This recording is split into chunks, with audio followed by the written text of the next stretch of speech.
Hello skaters, thanks for tuning in and welcome to my latest video.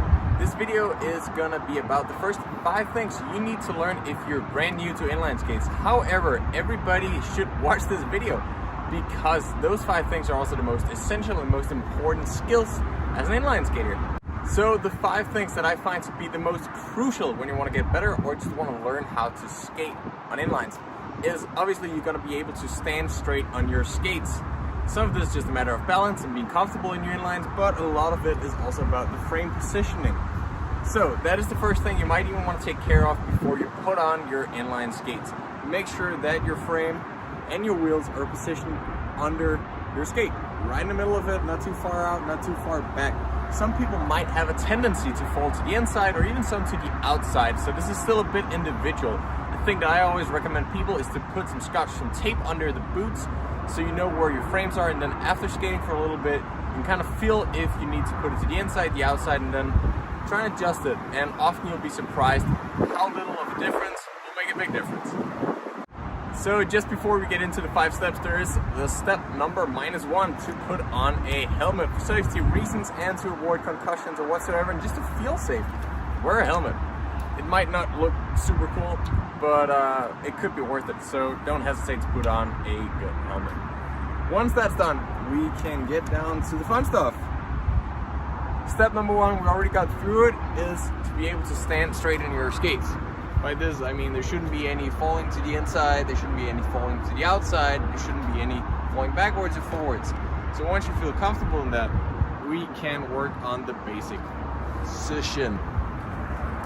Okay, so the basic position is quite simple to explain, but it should be practiced more often than you might think. I still do it personally because even though I managed to get it quite alright, when just standing here and showing you guys at the end of a race, whether it's an ice or an inlines, it is very difficult to maintain this because it's kind of contradictory to what your body would assume it should be doing. And obviously if your legs hurt, why would you try and force yourself to be in a low and comfortable position that is just going to burn up your quads? Well, it's going to make you more efficient and you're going to skate faster. So forcing yourself to maintain this position even when you get tired is quite crucial. Anyways, now I'm just going to explain how to actually do it. So, first thing you want to do is you want to keep what we just spoke about, that you want to be on top of your skates, so no falling in, no falling out. Then, when you're in that position, you go down into a 90-degree knee bend. A good way to check this is if your elbows are right here, if you can touch your heels, and if you can fit perfectly a fist under your knees, you're probably in the right position. This is the position you want to be skating at, the position you want to maintain when you're out skating. Many reasons for this. First off, you're going to be more stable, even though it could be uncomfortable at first, just until you get used to it. When you're in that position, you can also extend a lot more. If you're up here, you can skate there. If you're down here, you can push all the way out to the side like that. Next thing you want to make sure is that your knees are not falling inwards or outwards. A good way to do this is to always be able to have a fist here. So if you can fit your fist this way, in between your knees, probably correct. The legs, the feet should also be the same. Never have less than shoulder width or more than shoulder width when you're standing in this position. Obviously, when you're out skating, it's not going to be shoulder width anymore, but we'll get to that later. Another important thing with this basic position is that you would want everything to point forward. Obviously, you can't skate with running like this and not going anywhere. So, you need to create force and the power by pushing to the side. And the only way to do this is if the wheels, the skates, the knees, the hips, the shoulders, everything must point in the direction towards which you're skating. So don't open up when you push to the side, and the best way to do this is to already, when you're in your basic position, have everything pointing straight forward. Now that you got this right and you're trying to really take your basic position to perfection, a final thing that you could be thinking about, just to have your center of gravity a little more correctly placed underneath yourself and then push a little more with your glutes, get more out of every push, is to make sure that you have shoulders, knees, and toes in a straight line. So you look at me from the side, you can see if I'm standing like this, even though I'm down in the position, my knees are too far back. I can also be standing like this, my shoulders are too far back. But if you're in a correct position, I can draw a straight line that goes all the way through here. This way I can engage my glutes, push straight to the side. And skate fast. Next key point is your arm swing. When you're skating, whether it's because you're not comfortable skating with your arms on the back, or if you're comfortable skating with your arms on the back but you just want to go as fast as you can, you're going to use your arms to generate more speed. And to do this, you need to do it correctly. So they got to be coordinated with your legs. This is the first mistake that I see in a lot of skaters. Even though it seems kind of simple when you explain it, for some reason a lot of us get it wrong. So when pushing out away from yourself with one leg, the opposite arm should go away from the body. Many ways to teach this, but the easiest one is just to think about it when you're out skating. Next up, your arm swing should be natural. Of course, when skating fast, you're gonna pull through. You want to go as fast as you can, but the idea of this is that you're not working against the natural movement of the body and your joints. So, try and practice it. Be really loose, do like this, and this is how it should move. So obviously you want to be a little more engaged, but it's going to be the same movements and the same lines. So don't try and force it forwards or too far backwards, just wherever it would naturally go, and that's how you skate. Finally, the faster you go and the more power you put in, the more lean you can get, the harder it's going to be to maintain this position and what we talked about in the beginning, to make sure everything points forward.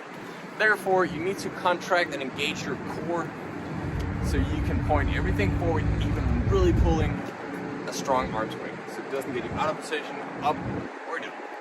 So contract, engage it, and push. Next up, when you want to learn to inline skate, is to be able to do the crossover movement. So everything I explained up until this point almost just goes for skating straight forward in a straight line, which is what most of us do most of the time.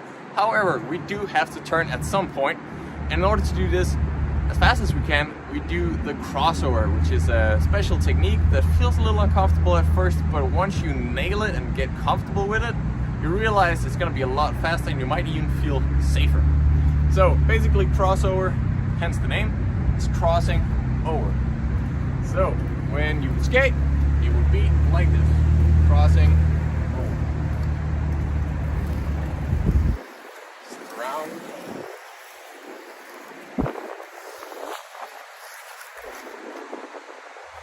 Anyways, there's a few ways to learn this a little faster, because it is really uncomfortable because you gotta get away from the center of gravity, and when you do the crossover movement, there's gonna be a point in the movement where you feel unsafe. I mean, you're tilting here, and unless or until you put this leg down, it really feels like nothing is gonna catch you. So basically you crash kind of into every step, but you catch it. So again, everything from what we spoke about with the basic position still goes for this. So point forward and then just cross. A good way to learn this at first is to either practice, like I did here, standing. Simply just get used to crossing to the side. However, the big difference here is that you can't really imitate the lean you get and the pressure you get in a real turn. A way to get the lean in before you actually do skate in a turn is to do it on a staircase. Another way, if you have more friends than I do, you can hold on to a friend, a comment, or another skater, and then let him create that counterbalance and resistance so you can move to the side. And of course, as you get better, you can allow him to hold you a little more and you can lean more. One last thing that I want to point out here before we get on to the last point is that you should really try and work on finishing your pushes. This is such a bad habit that a lot of skaters get early on in their career, is that they don't really finish the pushes and they just fall backwards. And this is usually skating. It takes a lot of energy and it gives you no speed. So always finish pushes to the side. I actually made a video on crossover technique, so if you want to get down into all the details of the crossover movements, you should look that up. I think I can put a link somewhere on the screen. I don't know if I'm smart enough for that, but if I can, it'll be here. Finally, how to stop. I mean, everything we've done is about getting faster and learning to create speed correctly, but at some point we'll have to brake. And this is pretty important because you can get hurt if you don't know how to do it. There's a bunch of ways, so you can pick whichever feels more comfortable to you and whatever you like doing the most. First off, I'm gonna go with the T break. It's not what I would use, it's not what I would recommend, but if it's an emergency or you just don't have the time to break down fast enough, the T break is super efficient. However, it's not the greatest for your knees and definitely not for your wheels, because you are just gonna burn your wheels trying to break down. Skate forward, put one here, so it's like a T seam from above, and then you break. Next up is, I think what I use the most, is just the V break. It's a bit like skiing, so you go forward, and then tilt your skate inwards, put more and more pressure. So basically how you would skate backwards. And ultimately, slow down by doing like tiny jumps in a slalom movement. This one might be a little awkward, but if you have enough time to slow down, that's what I use, and it's what we use on ice as well. So yeah, you can pick whatever you feel comfortable with. That was my final point of the 5 of them. I really hope you found this to be useful. It's always fun making these videos, and it is super cool hearing all your feedback and all the people that enjoy watching them. So I'll keep making more. If you need more help to get into skating or to improve your skating, I do online coaching, individual online coaching, and help a handful of skaters there. I have new spots opening up at the end of the month, so why not sign up for that? I try and do some video analysis of all my athletes, and I do that because I think this is the most important part of skating. But it's full training programs with everything you'd need to figure this cool sport out. Also, I've made a few template programs that you can download. It comes with an app for just $50. It's a single time purchase, and then you have them for life. So you can start whenever you want, and you can do them over. There's one on weightlifting for skaters, full season weightlifting program, and the other is it's just on how to get fit and how to skate a marathon. It takes 12 weeks if you follow the plan. That's all for me now. If you want to look into how I train, you can check Strava links below. You can follow me on Instagram and all the usual. It's been a lot of fun, and see you for next time. Wait a second, before you move on to the next video, I'd like to introduce you to Seehee. It's a brand new concept that generates an AI-based training plan. All you gotta do is to plug in your goals, plug in your availability, and let them know your level, and then you can actually generate your own training plan. They're launching for 12 different sports, and best part, skating is one of them. You can already download the beta version for free in the description below. I tried it myself, and trust me, you do not want to miss out.